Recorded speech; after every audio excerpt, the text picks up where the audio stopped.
নমস্কার, কেমন আছেন সবাই? আমার সঙ্গে থাকার অনুরোধ জানাই। আজ আমি জিভে জল আনার মতো একটা রেসিপি নিয়ে হাজির হয়েছি। আজ আমি এখানে জলপাইয়ের আচার বানাবো। দেখতেই পাচ্ছেন খুব কম পরিমাণে আমি জলপাই নিয়েছি এখানে। তো আপনারা যেমন বানাবেন সেই হিসেবে জলপাই নিয়ে নেবেন, কোনো পরিমাপ নেই। এটা স্টোর করে রাখা যায়, ধরুন শীতের সময় তো জলপাইয়ের সময়, আপনি সারা বছরও করে খেতে পারেন। তো যদি চান স্টোর করে রাখতে তাহলে বেশি পরিমাণে নিয়ে নেবেন। এখানে আমি জলপাই কিন্তু ভালো করে ধুয়ে কাপড়ে মুছে নিয়েছি। কাপড়ে যদি না মুছে দেন দেখবেন জলপাইয়ের গায়ে একটা কালো কালো দাগ থাকে, ওগুলো কিন্তু আপনি যতই ধোন যাবে না, কিন্তু কাপড়ে যদি মুছে নেন তাহলে কিন্তু চলে যাবে। জলপাইগুলো ভালো করে কেটে নিয়েছি আর এদিকে দেখুন আচারের জন্য মশলা বানিয়ে নিচ্ছি। এখানে মশলা বানানোর জন্য নিয়েছি গোটা জিরে, গোটা ধনে, মৌরি আর হলো একটা লঙ্কা। এখানে আপনি যেমন ঝাল পছন্দ করেন আচারে সেই হিসেবে লঙ্কা দেবেন। আমি এখানে একটা লঙ্কা দিয়েছি। আমার মেয়ে কিন্তু আচার খেতে খুব পছন্দ করে, তাই ঝাল একটু কমই দিয়েছি। এটা ভালো করে ভেজে নেব, যতক্ষণ না গন্ধ ছাড়ছে ততক্ষণ ভেজে নেব। আর দিয়ে দেবো সামান্য মেথি। মেথি কিন্তু এখানে পরে অ্যাড করব। মেথি যদি বেশি ভাজা হয়ে যায় তাহলে কিন্তু আচার তিতো লাগতে পারে। তো সঙ্গে নিয়ে নিয়েছি একটা কড়াইয়ে দিয়ে দিয়েছি অল্প করে তেল। এখানে আমি স্টিলের কড়াই নিয়েছি তাই তাড়াতাড়ি করে তেলটা গরম হয়ে গেছে।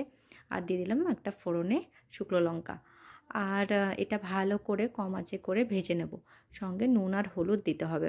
নুন হলুদ দিয়ে ভালো করে ঢেকে ঢেকে এটাকে মানে ভেজে নেব আর সিদ্ধও হয়ে যাবে। জলপাই কিন্তু খুব তাড়াতাড়ি সিদ্ধ হয়ে যায়। তাহলে এটা কোনো চাপ নেই যে শক্ত থেকে যাবে বা অন্য কিছু। তো যখনই চিনি বা গুড় অ্যাড করব তার আগে কিন্তু জলপাইকে সিদ্ধ করে নিতে হবে। নাহলে কিন্তু চিনি গুড় দেওয়ার পরে ও কিন্তু আর সিদ্ধ হবে না, শক্ত হয়ে থেকে যাবে। জল দিয়ে সামান্য জল দিয়ে সিদ্ধ করে নিচ্ছি। এখানে যেহেতু আমি স্টিলের কড়াই ব্যবহার করেছি, সেজন্য তাড়াতাড়ি করে হিট হয়ে যাচ্ছিল। আর এখানে দিয়ে দিচ্ছি কাশ্মীরি রেড চিলি পাউডার। এটা শুধুমাত্র কালারের জন্য। আপনি যদি এটা স্কিপ করতে চান তাহলে করতে পারেন। তো এটা দিয়ে আবার ভালো করে একটু ঢেকে ঢেকে সিদ্ধ করে নেব। খুব তাড়াতাড়ি এটা সিদ্ধ হয়ে যায়।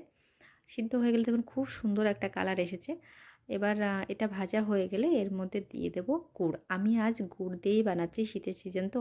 আর খেজুর গুড় আমার খুবই প্রিয়, তো খেজুর গুড় দিয়েই বানাচ্ছি। আপনি চাইলে এখানে আখের গুড় বা চিনিও ব্যবহার করতে পারেন।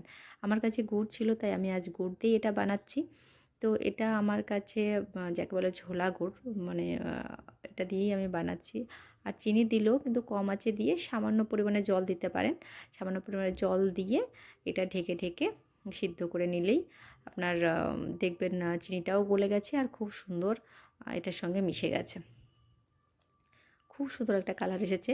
এবার এইভাবেই আমি মিশাতে থাকবো, মিশিয়ে আরও কিছুক্ষণ, যতক্ষণ না গুড়টা টেনে যাচ্ছে ততক্ষণ এটা আমি ফুটাতে থাকবো। এদিকে আমি মশলাটাও মিক্সিতে গুঁড়ো করে নিয়েছি। মশলাটা যখন ঠান্ডা হয়েছে তখনই মিক্সিতে গুঁড়ো করে নিয়েছিলাম।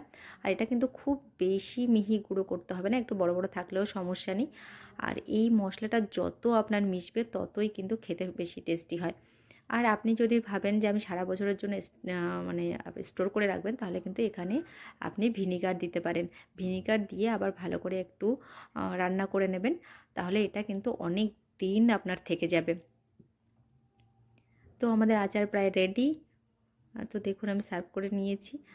তো খুব সুন্দর কালার এসেছে। এটা খেতে কিন্তু দুর্দান্ত লাগে। আপনারা একবার অবশ্যই বাড়িতে ট্রাই করবেন। আর এখন বাজারে কিন্তু জলপাই অ্যাভেলেবেল। তো যাদের যাদের জলপাইয়ের আচার ভালো লাগে কমেন্টস করে জানাতে পারেন। আর রেসিপিটা কেমন লাগলো সেটাও আপনি কিন্তু কমেন্টস করে জানাতে পারেন। সঙ্গে থাকার জন্য অনেক অনেক ধন্যবাদ। আবার হাজির হব অন্য কোনো রেসিপি নিয়ে। ততক্ষণ ভালো থাকবেন, সুস্থ থাকবেন। নমস্কার।